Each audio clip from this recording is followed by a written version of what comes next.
Hi, నేను ఒక senior NTR అభిమానిగా చెబుతున్నా.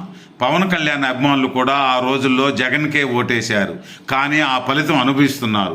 చూశారుగా ఎంత బాధ అనిపిస్తుందో.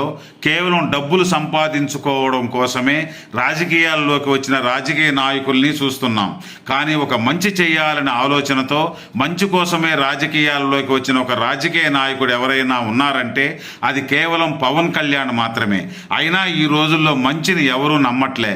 అందరూ చెడు కోసమే పోతున్నారు. ఒక్కసారి చెడును పక్కన పెట్టి మంచిని గెలిపించడానికి ప్రయత్నించండి. ఖచ్చితంగా మనం అనుకుంటే జరగనిది కానిది ఏదీ లేదు. డబ్బే సంపాదించాలనుకుంటే ఆయనకున్న స్టార్ ఇమేజ్కి ఎన్నో కోట్లు సంపాదించుకోవచ్చు సినిమా ఫీల్డ్లో. అన్నీ వదిలేసి మన కోసం ఇక్కడకు రావాల్సిన అవసరం లేదు. గుర్తుంచుకోండి ఏపీ ప్రజలారా, పవిత్రమైన ఓటేసి గెలిపించండి. ఓటుకున్న విలువ, పవిత్రత చేకూ